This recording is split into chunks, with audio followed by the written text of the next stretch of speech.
Hello, hello, and welcome back to episode number 4 of Coronacast. We're starting to cruise along here, so much so that somebody actually sent me a message saying I was one of the top 350 most inspiring bald people in the world today. I'll take it, and hopefully by the end of this series, I can be in the top 100. So thank you for who sent that. I want to apologize for the audio on the last episode. It was the first interview I'd done. It was over FaceTime, and so it was just kind of one of those things where, we're just working the glitches out. And unfortunately, we cut out on some good information, but not much I could do to fix it. But the nice thing is that Alex and I have actually decided that on every Friday, he's going to come on for just a 5 to 10 to 15-minute update on the markets. So much has happened since we last spoke that there's going to be a lot of stuff he's going to have to talk about. And so look for those on Friday. They will be an audio only episode just because it's 15 minutes and I want to get those out as quick as possible and not have to edit them. And then another big news we have is that the episodes are on the podcast store. I figured out through my website how to put them on the podcast store, so I'll put the link in the bio. Make sure you check that out. Go follow me on the podcast store so that way you don't have to open up the YouTube app. I know it's kind of cumbersome, but just to start off, it was easiest to put it on the YouTube. Put it on YouTube, not the YouTube. And I'm wearing a hat today because I was outside and I forgot that, Colorado is a mile closer to the sun, which means my white skin burns way easier. I did take a DNA test recently and they just sent me back a jar of mayonnaise. So if that tells you how easily I burn, I don't know what will. So thank you so much again for tuning in. It's been awesome. 4 episodes so far. I've got some great guests on the way. And again, this is such a fluid and changing issue that it's such a need for these episodes. And like I said, for those of you who are new and maybe didn't listen to episode 1, for me, this is just one of the best ways for me to clarify my thoughts and my ideas and everything that I want to get out about coronavirus. This is obviously a challenging time for me, but it's also a challenging time for everybody else. And I know, there's that sentiment of, oh, we don't need to talk about it, or, oh, we don't want to do any more worrying or anxiety about coronavirus. But this is a worldwide issue. This is something that's going to affect us for generations to come. I'm not even joking about that. I think, if we ended it today, it would still have generational impact. So it's something that we constantly need to be thinking about. It's something that, it doesn't need to be on your mind all day, but it's something that certainly let's think about and let's learn as much as we can. And that's why I've got some great guests coming on. My mom, who actually homeschooled me, will be on this weekend to talk about the homeschooling aspect of everything because so many parents are having to do that right now. So thank you again for tuning in, and let's hop into it. I do want to start my solo shows just with some personal positive updates of what's been going on for me. Like I said in the last solo episode I did, and for those of you who know, I did drive home to Denver back from Tampa. That 30-hour car ride was something else, and for me, just such a great decision. My anxiety's been so much lower. It's been nice to be around my family, and one of the things that I've really loved so far, one of the most positive aspects of having to be stuck inside, shelter in place now as Denver has it, is spending more time with my family and especially my sisters. So my parents, so I was always close with my sisters, very protective of them, very close with them, but we were never kind of on that friends level. I mean, we were, but in that area of I would reach out to them and we would do things in a friends level and kind of know each other on a very personal level. And we didn't have that relationship for quite a while. And then in the summer of 2016, my parents ended up separating. And since that, me and my 2 younger sisters have just been very, very close and have just become very, very good friends. And so that has been such a great transformation. And, even I remember this last Christmas break, leaving, going back to Tampa and just kind of being sad of this could be the last time we're all under a roof together and living in the same household. And so kind of crazy how much things change in 3 months, but I've been so thankful to hang out with my sisters. I mean, I burnt my scalp playing basketball today and, just dumb things like that I haven't done in a while. So not basketball's not dumb, but just, playing outside on the broken basketball hoop was kind of, dumb and just had a lot of fun. So thank you guys for tuning in. I just want to give some updates, a little bit of analysis of what I think is going on or just interesting things that I've noticed. And then the biggest thing I wanted to talk about in this episode was, as people are starting to really feel the wear of the shelter in place and the quarantines going on, I want to give you some books, some movies, and some podcasts that I really love and that have kind of put me in this position and put me in a position to be this thinker that I've been up to this point. So we'll hop into that a little bit later, but let's take a look at some of these Corona updates. So like I've said last time, like I predicted that many cities and states were going to go on stay at home and get locked down, and we've seen that. I mean, Denver yesterday, we got the order to lock down and shelter in place through April 10th. I've seen in Washington, D.C. that it's through April 24th, so it's kind of varying by city, but it seems like end of April is kind of the biggest target for most of these people right now. And then last time we talked, it was 10,666 infections in the United States, and I recorded that last Thursday, so that would have been the 19th, and then today, wait, would that have been the 18th or the 19th? I don't know, every day is going to start bleeding into each other now. But today is Wednesday the 25th. It is later at night. This will come out on Thursday, but it's later at night on Wednesday the 25th. And our infection, the amount of infections we have in the United States is 59,934. So it's gone up. It's 5 times itself in the last week. So kind of crazy. I think it's going to continue to rise. So just look for more places. And now I think rural areas will start getting shelter-in-place warnings too. One of the biggest news that's happened this past week is that the Olympics have been postponed. It was inevitable, kind of cruel that they made the athletes wait on so long. And I was talking with my mom on Sunday, and I was just saying, even if everything clears up, like I continue talking about, like, okay, if it clears up tomorrow and we go back to normal life tomorrow, those 2-3 weeks that the athletes weren't training for is such a big hit on their athletic performance that it would be unfair to have the Olympics anyways. I think about me being an ex-swimmer, and that was the one thing that I really did competitively throughout my life. And swimming, for people who know, is one of those sports that if you miss a week, if you even miss a couple of days, you're not the same athlete you were. It takes you about a month. You miss a week, and it takes you about a month to get back to that point. So, missing 2-3 weeks of even just interrupted practices would be detrimental to a lot of these athletes. So I'm glad that they postponed it. It'll be in 2021, I believe, at that point. And so, the Olympics has been postponed. Baseball is still not going to be till June 1st. So that's kind of some of the big updates with, cities that stay-at-home orders. The infection rates are still going to rise. I think we're starting to see the peak. I don't want to say we're seeing the peak in America because I don't know, but I think it's still going to go up, and we could definitely have, a couple 100,000 people infected. We just don't know at this point. I mean, it's all speculation.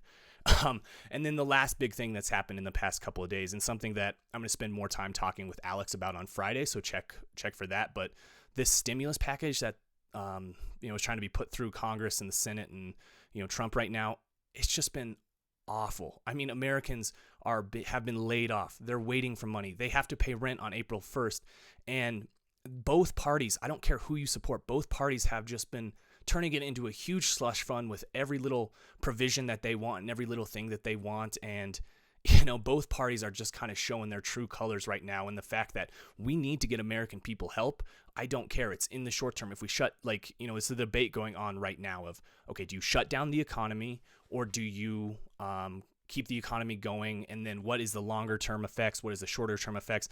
I'm in the camp of we should, start shutting things down now so that we can kind of really figure out the virus. Because if we keep the economy open, then not only are we going to still have some economic decline, we're going to have, infection rates continue to skyrocket and continue to do that. I mean, we should, probably try to limit as much stuff until we have a regular vaccine or something that could really help. And so, both parties have just shown their true colors this last week. And the fact that I don't blame anybody for doing it because it's, it's the way of life and it's a lot of how people were raised and things. But just to say you support a Republican or Democrat after this week is just, I mean, I don't want to say embarrassing. I know these are, big statements and big generalizations that I'm making, but if you're not disappointed in your own party as much as the other party right now, you're crazy and you're not really actually paying attention to what's going on. So just realize how bad both parties have been this past week. And I'm going to talk more with Alex on Friday, like I said, more about the actual economic implications of these bills. And, with the potential of Congress going on recess, pretty soon here, it's like, oh, are we not going to need a Congress for the next month? I don't know. It's just, I mean, it's been pissing me off. Just like, again, I'm going to say it every episode. Andrew Yang was right. We had a chance. I don't think we have till 2024, and I think he should run as an independent. I really believe that. And he's got his own problems too. I'm not going to deny that, but this is the guy who, had he been the, at least the leader of the Democratic nomination, would have been more forthright and more forceful in getting what he wanted done. Now, I don't know with all the bureaucracy, but again, Andrew Yang was right. So what I do want to go into a little bit before I talk about some movies, books, and podcasts to check out while you're on quarantine is just some of the analysis of things that or just some more questions of things that I've been thinking the past week. The biggest one to me is, what's the actual date when things go back to normal? Because even if tomorrow, like I've said in every episode, even if the numbers of infections stop tomorrow, it's still going to take a lot of adjustment to get people back into a normal daily routine. I mean, we're talking about, are we potentially going to go back to sports? I was talking with Alex after the last episode off air and talking about the Cardinals, St. Louis Cardinals, and he was saying, like, are we going to see stadiums that, you only sell a certain amount of seats per section and then, keep that social distancing rules in place? I mean, how long is it going to be until people are willing to get back in big crowds and willing to go, risk potentially this infection coming or this virus coming back around? And so, think about that. Think about, like, even at the end date of the pandemic, there's still going to be that adjustment period to get back to where we even were before. And that may be longer than the actual, quarantine and shelter in place. And so think about that. It's going to be like, this is why I continue to say it's a long road ahead, because it's not just the quarantine. It's not just these one things. It's all of these things added together that's going to make this such a long process. Drink a little bit of Buffalo Trace. I think it's the best bourbon in the country, but if you disagree, shoot me a DM. Watch that be the one thing people disagree with me about, is the bourbon I'm drinking, and not anything that I've said on this.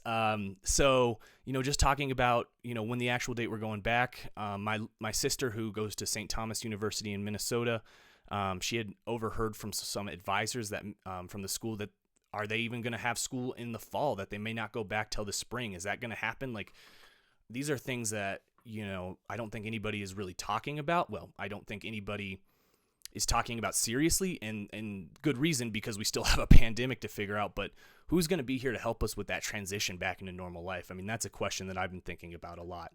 The next one that I kind of realized yesterday, especially there was this trend on Instagram going around called Until Tomorrow. And I still have no idea what it means. And, hopefully it doesn't come back around again. But what that meant to me is, like, we're a week in of a potential couple month quarantine or shelter in place, and at least a couple of weeks for any major city right now.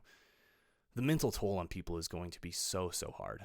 It's going to be so tough on so many people. This mental toll of just being cooped up inside, kind of not knowing what to do besides either work or watch TV. And, another thing, and I'm not trying to be a complete dystopian on this episode, but I'm just pointing out things that we're going to have to think about as a pragmatic, rational adult as we move forward from this process of, like, we're going to have a spike in mental health issues. Not that we don't already have one, but another spike in mental health issues, especially, like, I think about people like the one reason I do feel bad of leaving Tampa is my roommate Liam back in Tampa. He's got friends in Tampa that are helping him out, but what if it's a complete shelter in place? He's, the type of person that he'll go stay with somebody else, but all these people living alone who just don't have anything. I mean, having my family here has been one of the greatest helps, because I can just, at least have other people to interact with, even if it's, an argument or something. So, the mental health issues that we're going to have coming out of isolation are going to rise as well. And I feel so bad for people who just, don't have really any things or ideas of what to do beyond just, watching TV and going to work. And so, if you find yourself being one of those people, this is the time to challenge yourself. And, I'm certainly not the best at it. I'm not, like, with all the things that I'm saying on this podcast, a lot of them, when I say things up kind of in general about society, are also aimed at me too. I think that's one of the things that, like, I say a lot of things that I find wrong, and a lot of those things I also participate in. So some of it is, like, talking to myself, and I find myself, just being that person that kind of sits on the couch and watches TV and things like that and takes it easy and kind of waits for the next day. But this is the perfect opportunity to get ahead as an individual. You have time to read, you have time to learn, you have time to try new things. Use this as an opportunity to get ahead. I think some of the reason, a lot, and maybe all of the reason that I am who I am today was, for those of you who don't know, during my sophomore year of undergrad at St. Louis University, I was diagnosed with a severe illness called neuromyelitis optica. I'm completely healed today, but it left me bedridden, and I was actually paralyzed from the waist down neurologically, not in the way that you'd be paralyzed with a broken back, but I was paralyzed neurologically from the waist down for about 3 days. And, and during that time, it took about a month to learn how to walk again. And then it took about 3 months to even run again. And so I spent a lot of time inside. And at that point, my sisters were going to school, my parents were working. And so I was home alone a lot. And that's when I had to realize, like, okay, these video games and this TV all day, like, it's fun and it kills time.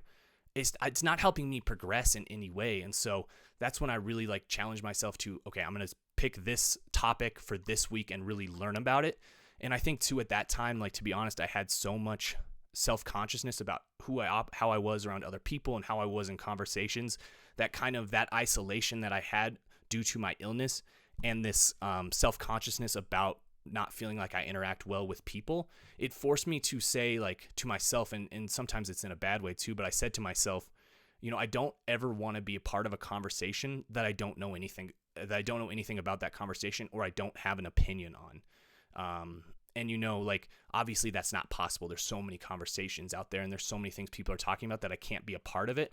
But it gave me this ability to have such a general base of information about so many different topics that now, like, as my brain has continued to mature and develop, and I've continued on this path that I've now been on for, 5 years of constantly learning and constantly reading, now I'm starting to put things together, and I'm starting to, realize things that this general base of knowledge is helping me. And so I'm able to connect things from the sports world and connect things from medicine or different things like that. And so, this is the best opportunity for self-development we've ever had. People in America have ever had.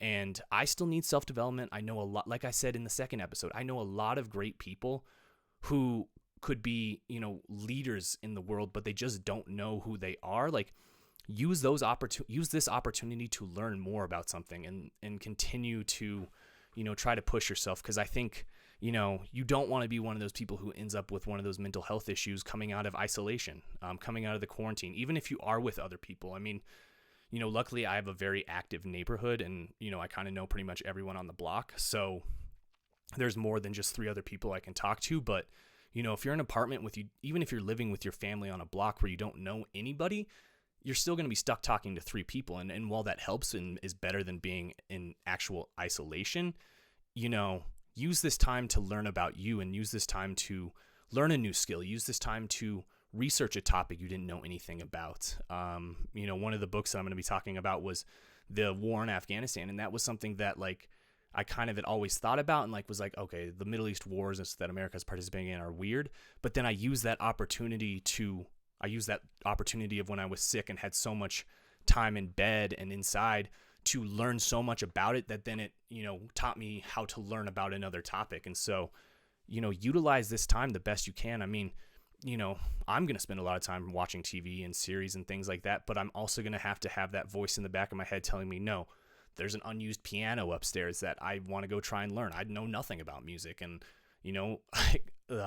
I do want to learn it because there's a song called Quarter Past Midnight by Bastille, and this is getting way off topic, but there's a song called Quarter Past Midnight by Bastille, and he does a all piano version. You can find it on YouTube, and it is just, I listen to it when I run, and I know I run faster. It's one of those things, like, I would love to learn how to play that. And so, that's one of the things of, like, yeah, I may not be at a point where I can play the piano like that when I come out of quarantine, but, like, I'm going to start playing piano. It's something that I want to try. And so what are those things that you want to try? What are those things that you want to learn over this time? And don't let this time go to waste, because it does suck. And yeah, going out and partying is fun, but discover who you are, discover yourself, learn what you like, learn what you don't like. I mean, I'm not trying to patronize anybody. And, like, a lot of that is also for me too. There's still so many things I need to learn about myself. There's still so many things I don't understand yet that I want to, and I'm going to use this time the best I can. So those are the 2 big points I had about just kind of looking at the updates of just, when do we actually all go back outside and return to normal life? And then, that could be a long time. And so how are you going to stay mentally sane during that period? And one of the ways that, if you're interested, I'm going to recommend 3, books, 3 movies, and 3 podcast episodes that really changed the way I think, changed who I am as a person, changed the way I viewed the world. And so, you can check these out if you want. obviously these are things that I'm going to go back and read, and some of them I'm reading right now, and some movies I'm going to watch again. And, if you're looking for something new to, check out, and, maybe one of these things would be good for you. So the first one, my favorite book of all time, and changed the way I think about everything. I'm not joking, everything. It's called The Renegade History of the United States by Thaddeus Russell. And Thaddeus Russell, not many people have a favorite historian. He turned into my favorite historian. I didn't have one before, don't have a second favorite historian, but he wrote in this book, The Renegade History of the United States, he writes about how people on the fringes of society all throughout American history have created the freedoms that we enjoy today, such as in pre-Revolutionary War times. In a bar was the most diverse place in the country. In a low-income bar is where you could find African Americans, you could find women, you could find all sorts of people who technically were not supposed to be mingling with each other during that period. And so from that bar culture in the late 1770s and late 1760s, you know what I'm saying, just how all of those people who kind of pushed laws and went against the mainstream and culture actually create the freedoms and culture we enjoy today. And, it talks about, I think a lot of times, like we talk about the American work ethic and how that isn't necessarily a good thing. Like, yeah, a lot of people work hard and it's helped put this country ahead in a lot of ways, but it's not necessarily the healthiest thing. And so if you're kind of interested in history and learning about how we develop some of the freedoms we have today, go check out Renegade History of the United States. The second one is a book that I'm actually reading right now. It's called Goliath by Matt Stoller. It's the 100-Year War between monopoly power and democracy. If you want to know how we got into the mess that we're in today financially, this is one of the best books you can read. It talks about, how monopoly power was created, especially with the early banking and railroad tycoons like the Vanderbilts and the Morgans and those sorts of people, and just kind of how the government has either always been at odds with these monopolies or they've been very cozy with the monopolies. And it's a really interesting book. I'm not completely done with it yet, but even, 3/4 of the way through, I know it's one of the more influential books I've written. I'll hopefully write a book one day, but time will tell. And then my one of my favorite books, and kind of a book that changed a lot of stuff for me, is called Fool's Errand: Time to End the War in Afghanistan by Scott Horton. It's a small edition copy. I'm sure he sold less than probably 100,000 copies. But one of the things that I love the most about this, and what I love about Scott Horton as a person, is that he really truly proved to me that you don't need a college education to be an expert on a topic, and you don't need a college education to advance your career. He was a person, he knows more about American foreign policy than anybody else I've ever heard. The guy's an encyclopedia. He can tell you anything and everything and anything that you want to know about American foreign policy. And, I think his views on how a lot of these social ills we feel at home are because of these unwinnable wars we're out in, we're participating in out across the world. And so, if you're interested in, anything that's happened post 2001, check out Fool's Errand: Time to End the War in Afghanistan. Those are three of my favorite books. And if you got some time to read, check one of those out. Favorite movie of all time, hands down, The Big Short. A lot of people have seen it, but check it out again. It's one of the simplest explanations between books, podcasts, anything, presentations of how the 2008 crash happened. Go check that out. And I think the one thing that I like is it doesn't necessarily do enough blame pointing at certain people. Not that it needs to. It's his own, it's, that person's own, Adam McKay, I think. No, who is it? I forget who it is. But The Big Short is that director's own kind of point of view, but it does a great job of showing, like, everybody was in on the fuckery in 2008. Everybody, you watch the bill going through Congress right now, everybody's participating in the fuckery, all the big players, and, they're just trying to get their money before this whole thing, before it collapses, if they think that's going to happen. And so go back, watch The Big Short again. Second favorite movie, and I'm not actually joking when I say these are favorite movies of mine. Like, I love Tropic Thunder, I love Dodgeball, but like these top the list every time. The next one is Spotlight. It's about the Spotlight news team of the Boston Globe who broke the Catholic Church sex abuse scandals. And to me, it highlights a couple of things. It highlights what true journalism is and should be. And it highlights a leader who perseveres. Marty Barron is he at the New York Times now? I don't know where Marty Barron is, but he was the editor of the Boston Globe at that point. And like the way he leads that team of Spotlight, he just kind of, he knows that they're on a story. He knows he's got everybody breathing down his neck to cut this story, to stop this story. The Boston Globe has no power compared to the Catholic Church. And yet Marty Baron is this person who sees what's there. He sees, that a lot of this is in the dark, and, it's just a great movie. I think, if you want to see what journalism should be, what investigative journalism should be, if you want to see what a leader who is defiant in the face of all his critics looks like, to do the right thing, Spotlight is one of the best movies you can watch. And then finally, as far as it's a documentary, it's called Best of Enemies. There's a couple Best of Enemies out there. So this one specifically is the Gore Vidal and William Buckley debates. And this is one of those that when I watched it, I was like, jaw dropped. One, because it talks about the 1968 presidential debates in Chicago, and looking back at those videos, you have the left-wing people holding signs that say, I forget who was running. Was it Nixon? Oh, Nixon is a Nazi. And then the right wing had the particular message that resonates exactly the same way today. And I was like, oh, it's kind of all the same that it was back then. Like, not that much has changed. The people and figures have changed, but the messages and how the two parties attack each other hasn't changed. And then the biggest thing that Best of Enemies taught me was just kind of, it changed the way political news operated, and it moved it from a factual standpoint to more of an opinionated and kind of more aggressive and anxiety-inducing point of journalism, and not necessarily with those debates between Gore Vidal and William Buckley, but it was kind of the beginning of all of that. And so those are three movies I would check out: The Big Short, Spotlight, Best of Enemies. And finally, I'm a huge podcast fan, and in some ways I'm addicted to podcasts the way other people are addicted to TV shows. For me, I'm an auditory learner, so when things are said, that's how I best learn. And so podcasts for me are just like, I learn so much more than even watching a documentary, listening to a podcast. And these aren't podcast series. These are specific podcast episodes that just really made me stop. And it's one of those episodes where I have to sit down. Most of the time I usually do something else when I'm listening to a podcast, but these three were like, I sat down and I watched them the way I would a TV show and listened to them the way I would a TV show.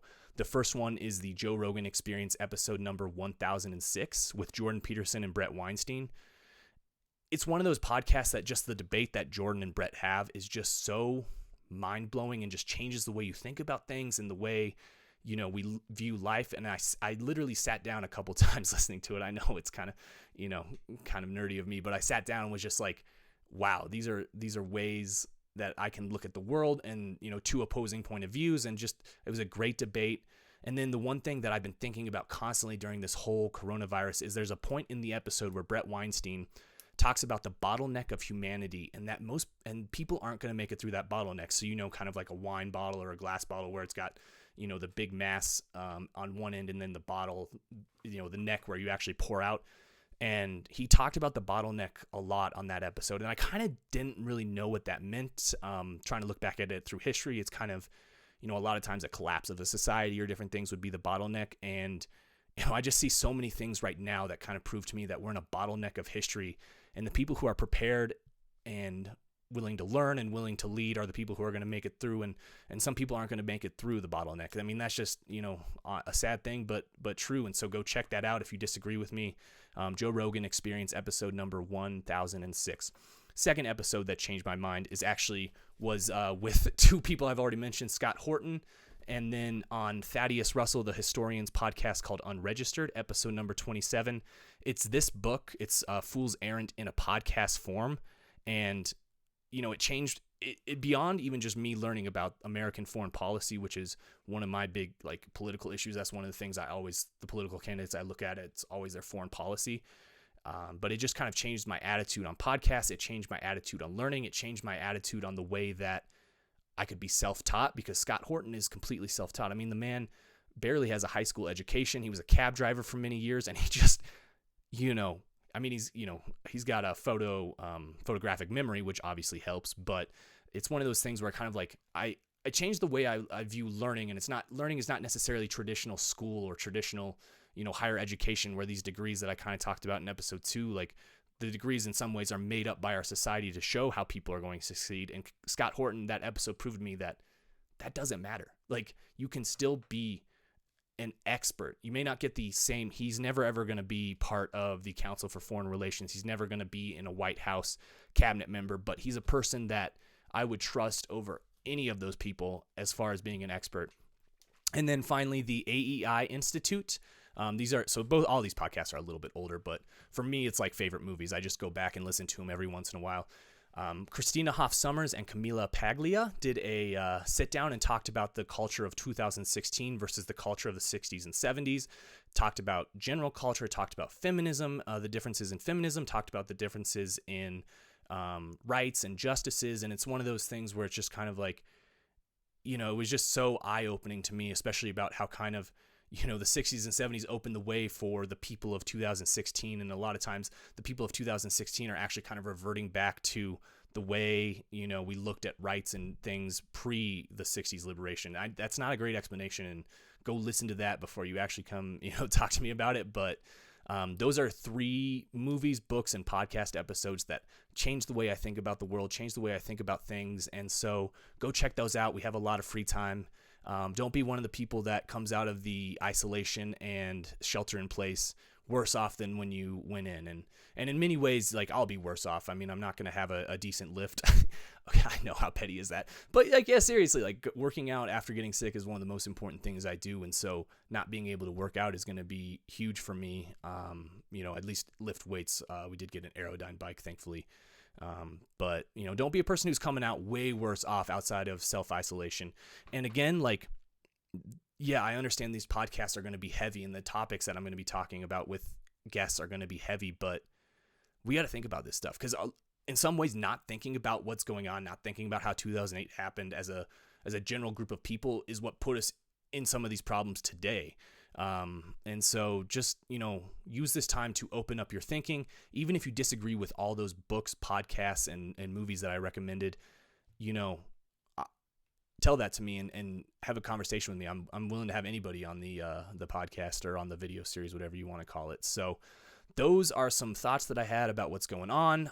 Every couple of days, maybe 4 or 5 days, I'll jump on, do an audio one, especially if a guest has to reschedule like today. And then I'll try to do some quality content that's maybe not necessarily Corona related. So go check those podcast, movies, and books out. Thank you so much again for tuning in. Again, like and subscribe. I want to get some bigger guests on, some people who are, more experts in their field. And, we have to get more views and subscribers to do that. And so go check that, give me a subscription, give me a like, and then go check us out on the podcast store in iTunes, and then everything else will follow within the coming week. Apple, Google Play, SoundCloud, those sorts of things. So thank you again for tuning in. Enjoy your quarantine, and I'll see you guys on the other side. Bye.